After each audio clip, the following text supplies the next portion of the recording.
Hello everyone, जय हिंद। Welcome to my channel KC nursing classes. आज हम इस बुक से 12वां वीडियो बनाएंगे। इससे पहले मैं इस बुक से मिडवाइफरी का 11 वीडियो बना चुकी हूं। अगर आप लोग नहीं देखें तो प्लेलिस्ट में जाकर ज़रूर देखें।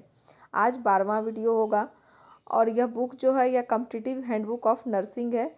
इस बुक में नर्सिंग के किसी भी एग्ज़ाम के कॉम्पिटिटिव एग्ज़ाम के प्रीवियस ईयर क्वेश्चंस दिए गए हैं। नर्सिंग के कोई भी एग्ज़ाम जैसे AIIMS, DSSB, PGI, SG PGI, ESIC या फिर स्टेट के नर्सिंग एग्ज़ाम या अभी हाल फिलहाल में जो फॉर्म फिलअप किए हैं नर्सिंग सुपरिटेंडेंट के पोस्ट पर रेलवे में, उसका भी इसमें प्रीवियस ईयर क्वेश्चंस दिया गया है।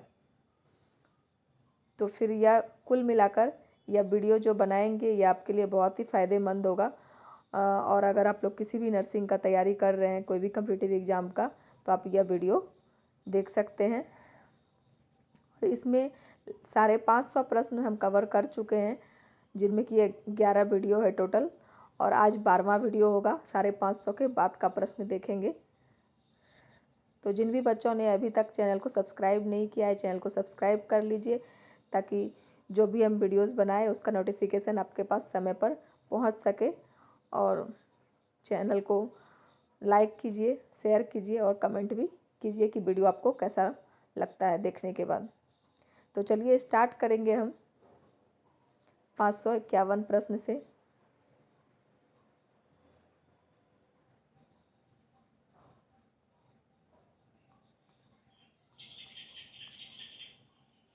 तो आज का हमारा पहला प्रश्न ये होगा 551 नंबर। एक क्लिनिकल स्थिति जिसमें एबॉर्शन की प्रोसेस स्टार्ट हो चुकी है, लेकिन उस अवस्था तक नहीं पहुंची जहां से रिकवरी असंभव हो, तो उसे क्या कहेंगे? कौन सा एबॉर्शन कहेंगे? बताइए। एक क्लिनिकल स्थिति जिसमें एबॉर्शन की प्रोसेस स्टार्ट हो चुकी है, लेकिन उस अवस्था तक नहीं पहुंची है जहां से रिकवरी असंभव हो, तो उसे हम लोग थ्रेटेंड एबॉर्शन कहेंगे। ऑप्शन नंबर सी इसका सही उत्तर हो जाएगा। अगला प्रश्न देखेंगे।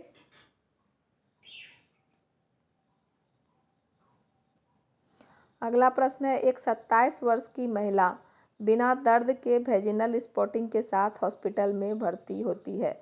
एक 27 वर्ष की महिला बिना दर्द के वेजिनल स्पॉटिंग के साथ हॉस्पिटल में भर्ती होती है।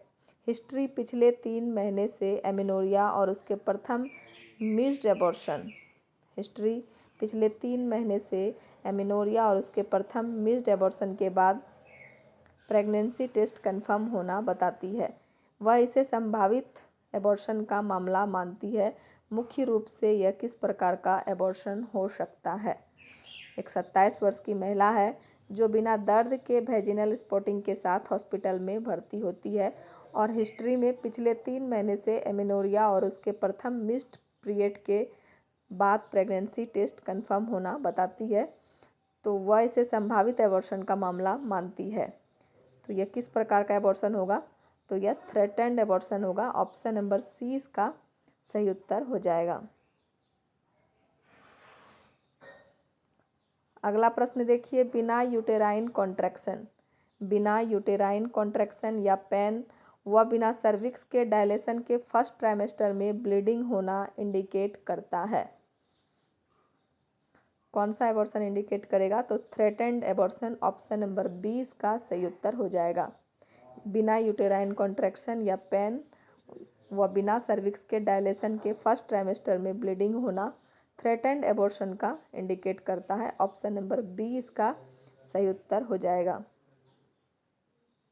अगला देखिए। Vaginal bleeding occurring before 28th week vaginal bleeding occurring before 28th week of gestation indicates, तो कौन सा एबॉर्शन इंडिकेट्स करता है? इसका भी होगा threatened abortion. Option number D. अगला देखिए फ्रेंड्स। कौन से प्रकार के एबॉर्शन में एक वेरिएबल पीरियड तक डेड फिटस यूट्रस के अंदर ही रहता है? कौन से प्रकार के एबॉर्शन में एक वेरिएबल पीरियड तक डेड फिटस यूट्रस के अंदर ही रहता है? तो यह मिस्ड एबॉर्शन में रहता है। ऑप्शन नंबर बी इसका सही उत्तर हो जाएगा। अगला प्रश्न देखिए, dark brown vaginal discharge, dark brown vaginal discharge व निगेटिव प्रेगनेंसी टेस्ट कौन से प्रकार के एबॉर्शन में मिलते हैं? तो इसका ऑप्शन यहाँ पे 2 ऑप्शन दिया गया है, बाकी 2 ऑप्शन यहाँ है। तो बताइए क्या होगा इसका उत्तर? तो यह इसका उत्तर हो जाएगा मिस्ड एबॉर्शन। और मिस्ड एबॉर्शन क्या होता है? मिस्ड एबॉर्शन का क्लिनिकल फीचर्स है dark brown vaginal discharge, retrogression of breast change, stopping of uterine growth और एब्सेंस ऑफ एफएचएस व negative pregnancy test. Option number C इसका सही उत्तर होगा। ये सब लक्षण मिस्ड एबॉर्शन के होते हैं। अगला प्रश्न है, Robert sign is found in, Robert sign is found in IUFD। Option number C इसका सही उत्तर हो जाएगा। IUFD क्या होता है? Intra uterine foetal death. Robert sign is found in intra uterine foetal death. Option number C इसका सही उत्तर हो जाएगा। अगला प्रश्न देखिए, कौन सा IUFD के 1 वीक बाद, कौन सा IUFD के 1 वीक बाद ब्रेन मैटर के लिक्विफेक्शन के साथ क्रेनियल बोन्स के इरेगुलर ओवरलैपिंग के कारण दिखाई देता है? तो कौन सा साइन होगा? Spalding sign. Option number D इसका सही उत्तर होगा।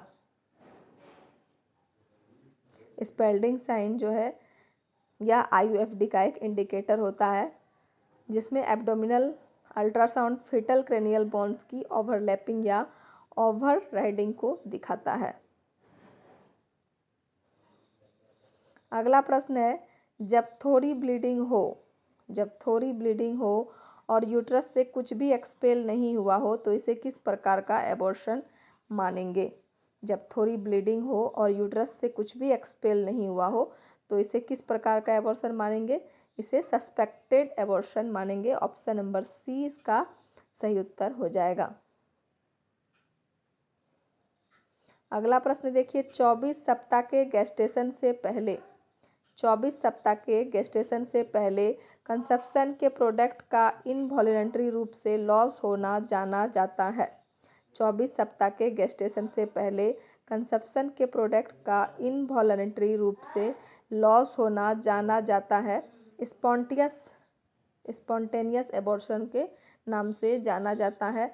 ऑप्शन नंबर ए इसका सही उत्तर हो जाएगा। 24 सप्ताह के गेस्टेशन से पहले कंसेप्शन के प्रोडक्ट का इनवॉलेंट्री रूप से लॉस होना स्पॉन्टेनियस एबॉर्शन के नाम से जाना जाता है। ऑप्शन नंबर ए इसका सही उत्तर होगा। अगला प्रश्न देखिए, most common cause of spontaneous abortion is, spontaneous abortion होने का सबसे मोस्ट कॉमन काउज क्या होगा? तो germplasm defect. Option number D इसका सही उत्तर होगा। और यह प्रश्न देखिए BHU नर्सिंग ऑफिसर या BSF स्टाफ नर्स में पूछा गया है। अगला देखेंगे, मिड ट्राइमेस्टर प्रेगनेंसी में, मिड ट्राइमेस्टर प्रेगनेंसी में बार बार होने वाले एबॉर्शन के कारणों में सम्मिलित हैं। बार बार होने वाले रिकरेंट एबॉर्शन के कारणों में कौन सा सम्मिलित होगा? तो cervical incompetence. Option number B इसका सही उत्तर हो जाएगा। मिड ट्राइमेस्टर प्रेगनेंसी में बार बार होने वाले रिकरेंट एबॉर्शन जो है यह सर्वाइकल इनकॉम्पिटेंस के कारणों में सम्मिलित है। ऑप्शन नंबर बी इसका सही उत्तर हो जाएगा।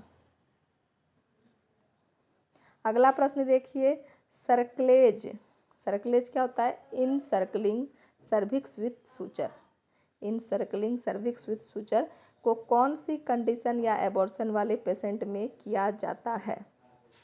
तो इनकम्पिटेंट सर्विक्स वाले कंडीशन या एबॉर्शन वाले पेशेंट में सर्कलेज किया जाता है। सर्कलेज क्या होता है friends? Encircling cervix with suture. तो ऑप्शन नंबर सी इसका सही उत्तर हो जाएगा।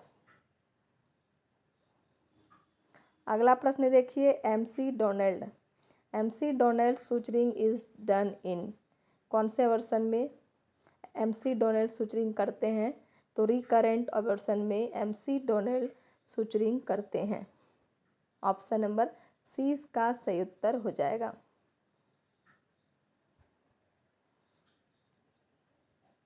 अगला प्रश्न है, स्पॉन्टेनियस एबॉर्शन वाली मदर को नर्सिंग केयर देते समय निम्न में से किसे नर्स के द्वारा सावधानीपूर्वक एसेस करना चाहिए। स्पॉन्टेनियस एबॉर्शन वाली मदर को नर्सिंग केयर देते समय निम्न में से किसे नर्स के द्वारा सावधानीपूर्वक एसेस करना चाहिए। तो हेमरेज को ऑप्शन नंबर ए इसका सही उत्तर हो जाएगा। अगला देखिए, एक सेप्टिक एबॉर्शन में जब इन्फेक्शन यूट्रस के अलावा पारामेट्रियम ट्यूब्स, ओवरीज या पेल्विक पेरिटोनियम में फैल जाता है तो उसे कौन सा ग्रेड माना जाएगा। तो उसे ग्रेड 2 माना जाएगा।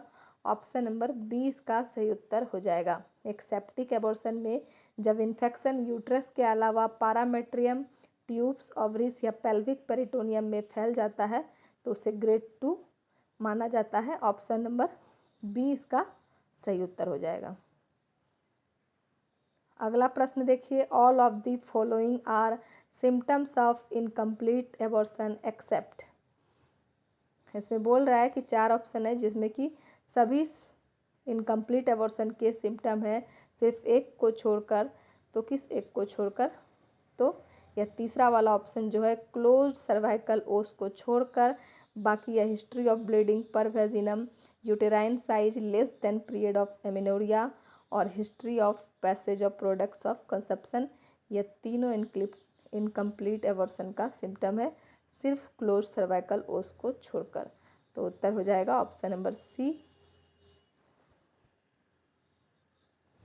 अगला प्रश्न है, 12 वीक्स के गेस्टेशन पर 12 वीक्स के गेस्टेशन पर मिस्ड एबॉर्शन वाले पेशेंट के एक्टिव मैनेजमेंट में सम्मिलित होंगे। तो 12 सप्ताह के गेस्टेशन पर मिस्ड एबॉर्शन वाले पेशेंट के एक्टिव मैनेजमेंट में क्या क्या सम्मिलित होंगे। तो वेजिनल इवैक्यूएशन और slow dilation of cervix by laminaria tent और सक्शन इवैक्यूएशन, यह तीनों सम्मिलित होंगे। तो ऑप्शन नंबर सी इसका सही उत्तर हो जाएगा, ए, सी और डी। अगला देखिए, 30 सप्ताह की प्रेगनेंसी वाली 32 वर्ष की मदर 30 सप्ताह की प्रेगनेंसी वाली 30 सप्ताह की प्रेगनेंसी वाली 32 वर्ष की मदर को वेजिनल ब्लीडिंग है, नर्स के द्वारा फर्स्ट क्या करना चाहिए। तो 32 वर्ष की मदर है और 30 सप्ताह की प्रेगनेंसी है, उसको वेजिनल ब्लीडिंग हो रहा है, तो नर्स सबसे पहले क्या करेंगी, apply pad, arrange for LACS। और अगला ऑप्शन देखेंगे, परफॉर्म डिलीवरी या फिर चेक FHR। तो सबसे पहले होगा apply pad, option number A इसका सही उत्तर हो जाएगा। सबसे पहले नर्स क्या करेंगी, पैड को अप्लाई करेंगी। आगे देखेंगे, Karman type catheter. Karman type catheter is use in which condition. तो एबॉर्शन के कंडीशन में कर्मन टाइप कैथेटर का प्रयोग किया जाता है। ऑप्शन नंबर सी इसका सही उत्तर हो जाएगा। कर्मन कैथेटर जो होता है यह एक प्रकार का कैथेटर होता है जिसका यूज़ एबॉर्शन के लिए यूट्रस को सक्शन क्यूरेटेज करने में होता है। तो उम्मीद करते हैं कि वीडियो आप लोग को पसंद आ रहा होगा। वीडियो अगर आपको पसंद आ रहा है तो वीडियो को लाइक कीजिए, कमेंट कीजिए और ज़्यादा से ज़्यादा शेयर कीजिए। और जिन भी कैंडिडेट ने अभी तक चैनल को सब्सक्राइब नहीं किया है तो चैनल को सब्सक्राइब कीजिए और हमारे वीडियोस का लाभ उठाइए।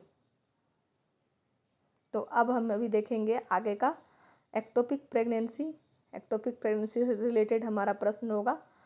तो इससे रिलेटेड पहला प्रश्न है, fertilised ovum is implanted and developed outside the uterine cavity is known as. Fertilised ovum is implanted and developed outside the uterine cavity is known as। तो एक्टोपिक प्रेगनेंसी इसे हम लोग कहेंगे। अगला देखिए,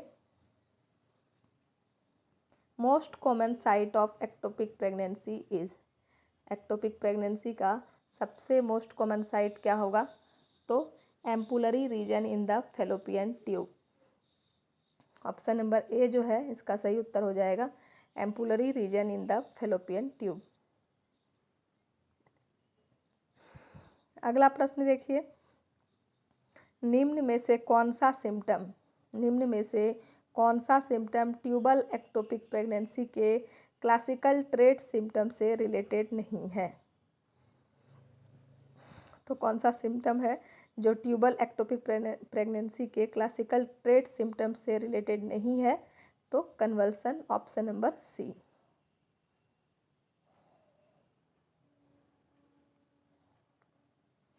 आगे का प्रश्न देखेंगे, the alert sign for ectopic pregnancy are, the alert sign for ectopic pregnancy are abdominal pain, vaginal bleeding and positive pregnancy test.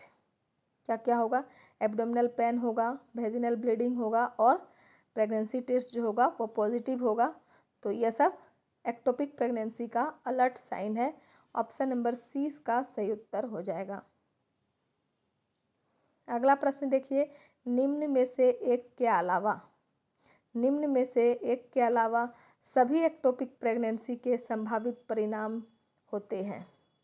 तो यूटेराइन मोल के अलावा बाकी rupture of tubal pregnancy, tubal mole, tubal abortion, यह सब ectopic pregnancy के संभावित परिणाम हैं, सिर्फ यूटेराइन मोल के अलावा। तो उत्तर हो जाएगा option number A.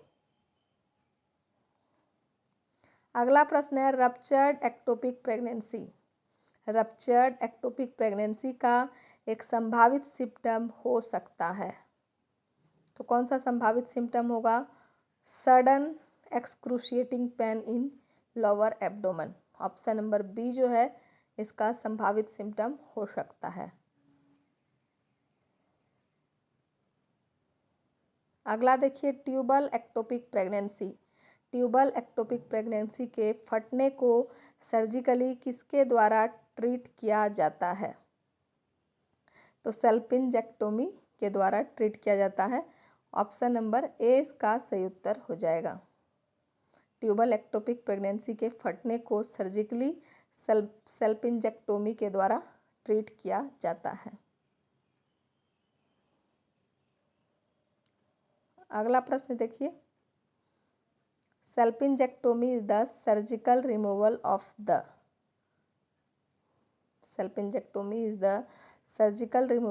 The fallopian tube. Option number D. तो एक्टोपिक प्रेगनेंसी से हमारा प्रश्न हो गया। और अब क्या होगा? नेक्स्ट टॉपिक है RH इनकम्पैटिबिलिटी से अब हमारा यहाँ से प्रश्न होगा। तो इसका पहला प्रश्न है, RH निगेटिव मदर में RH इम्यूनोप्रोफाइलेक्सिस दिया जाता है। RH निगेटिव मदर में RH इम्यूनोप्रोफाइलेक्सिस दिया जाता है। यदि एबॉर्शन होता है तो क्या क्या होगा? यदि एबॉर्शन होता है तो more than 12 weeks of pregnancy में एबॉर्शन होगा, less than 12 weeks of pregnancy, ectopic pregnancy, यह सब चीज़ हो सकता है। तो उत्तर हो जाएगा option number D, all of the above. अगला प्रश्न देखिए, 28 वीक गेस्टेशन पर एक प्रेग्नेंट क्लाइंट को निम्न में से कितनी RH immunoglobulin RHO GM की डोज उचित होगी? तो कितनी होगी? 300 mcg is an unsensitized client. Option number D इसका सही उत्तर हो जाएगा।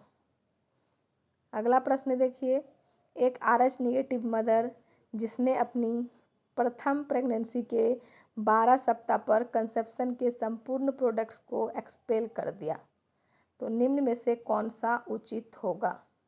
एक RH नेगेटिव मदर है जिसने अपनी प्रथम प्रेगनेंसी के 12 सप्ताह पर कंसेप्शन के संपूर्ण प्रोडक्ट्स को एक्सपेल कर दिया है, तो इसमें कौन सा उचित होगा?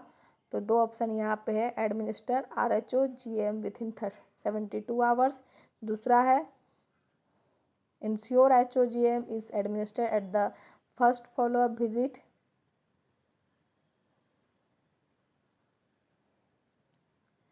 तीसरा और चौथा ऑप्शन यहाँ है।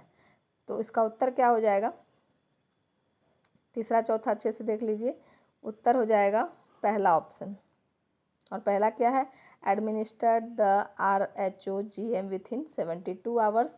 तो ऑप्शन नंबर ए इसका सही उत्तर हो जाएगा।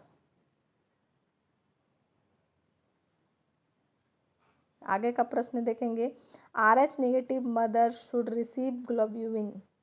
RH negative mother should receive globulin RHO D immune. Option number A इसका सही उत्तर हो जाएगा। अगला प्रश्न देखिए। नर्स निम्न में से कौन सी पोस्टपार्टम महिला नर्स निम्न में से कौन सी पोस्टपार्टम महिला को डिस्चार्ज से पहले RH डी इम्यून ग्लोबिन को देने की आवश्यकता का पूर्वानुमान लगा सकती है? नर्स जो है निम्न में से कौन सी पोस्टपार्टम महिला को डिस्चार्ज से पहले RH डी इम्यून ग्लोबिन देने की आवश्यकता का पूर्वानुमान लगा सकती है? तो an RH negative primigravida who delivers an RH positive infant. RH negative primigravida who delivers an RH positive infant. Option number C इसका सही उत्तर हो जाएगा। अगला प्रश्न देखिए। Anti D should be given in the following RH positive delivery within. Anti D should be given following RH positive delivery within कितने दिन में? तो विथिन 72 आवर्स। दिन नहीं, 72 घंटा के भीतर एंटी डी देना जरूरी है। ऑप्शन नंबर सी इसका सही उत्तर हो जाएगा। अगला प्रश्न है। बच्चे के जन्म के बाद माँ को RH एंटी डी इम्यूनोग्लोबिन कौन से रूट से देना चाहिए? तो इंट्रामस्कुलर रूट से देना चाहिए। तो ऑप्शन नंबर डी इसका सही उत्तर हो जाएगा। अगला प्रश्न है। RH नेगेटिव मदर के active immunization RH negative mother के एक्टिव इम्यूनाइजेशन को रोकने के लिए एंटी डी गामा ग्लोबिन देना चाहिए। कब देना चाहिए? Within 72 hours following delivery. Option number A इसका सही उत्तर हो जाएगा।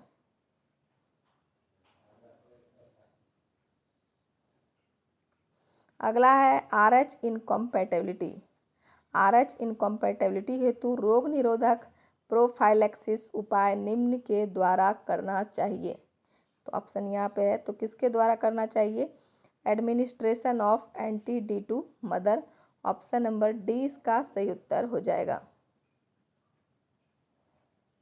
अगला प्रश्न है। डिलीवरी के समय बेबी की RH पॉजिटिव रेड सेल्स माँ के सर्कुलेशन में किसके टूटने से चली जाती है?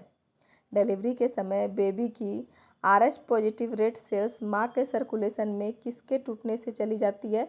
तो कोरियोनिक विलाई के टूटने से चली जाती है। ऑप्शन नंबर ए इसका सही उत्तर हो जाएगा। अगला प्रश्न देखिए। हेमोलाइटिक एनीमिया का पता लगाने हेतु कौन सा टेस्ट यूज़ किया जाता है? तो कुम्स टेस्ट का यूज़ किया जाता है। हेमोलाइटिक एनीमिया का पता लगाने हेतु कुम्स टेस्ट का यूज़ किया जाता है। ऑप्शन नंबर ए इसका सही उत्तर हो जाएगा। अगला प्रश्न देखिए।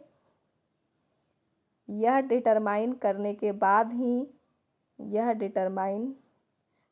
बाद कि प्रेग्नेंट क्लाइंट RH नेगेटिव है, तो गायनेकोलॉजिस्ट ने इनडायरेक्ट कुम्स टेस्ट को ऑर्डर किया है। तो प्रेग्नेंट क्लाइंट में इस टेस्ट को परफॉर्म करने का क्या पर्पस होता है? तो देखिए, पहला ऑप्शन है to determine the fetal blood RH factor. दूसरा है to determine the maternal blood RH factor. और तीसरा और चौथा ऑप्शन यहाँ पे है to detect maternal antibodies against fetal RH negative factor. और चौथा है to detect maternal antibodies against fetal RH positive factor. तो इसी के लिए किया जाता है कुम्स टेस्ट। तो ऑप्शन नंबर डी इसका सही उत्तर हो जाएगा। अगला प्रश्न है। RH नेगेटिव मदर ने एक बेबी को डिलीवर किया है। RH नेगेटिव मदर ने एक बेबी को डिलीवर किया है, निम्न में से कौन से टेस्ट को संभवतः बेबी के लिए ऑर्डर किया जा सकता है? तो अभी बताए थे जस्ट वही प्रश्न है, सिर्फ लैंग्वेज चेंज है। RH नेगेटिव मदर ने एक बेबी को डिलीवर किया है। निम्न में से कौन सा टेस्ट को संभवतः बेबी के लिए ऑर्डर किया जा सकता है? तो डायरेक्ट कुम टेस्ट, ऑप्शन नंबर 20 का सही उत्तर हो जाएगा। तो फ्रेंड्स, उम्मीद करते हैं कि वीडियो आप लोग को पसंद आ रहा होगा। वीडियो अगर पसंद आ रहा है तो वीडियो को लाइक कीजिए, कमेंट कीजिए और ज़्यादा से ज़्यादा शेयर कीजिए। और जिन भी कैंडिडेट ने अभी तक चैनल को सब्सक्राइब नहीं किया है, चैनल को सब्सक्राइब कीजिए ताकि हमारे वीडियोस का नोटिफिकेशन आपके फ़ोन में पहुंच सके और वीडियो का लाभ उठा सकें।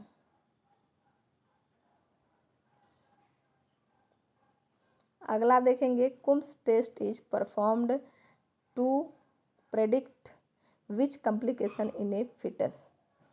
Coombs test is performed to predict which complication in a foetus. तो एक्यूट हेमोलाइटिक डिजीज, कौन सा कॉम्प्लिकेशन देखने के लिए कुम्स टेस्ट किया जाता है? Acute hemolytic disease, option number सी।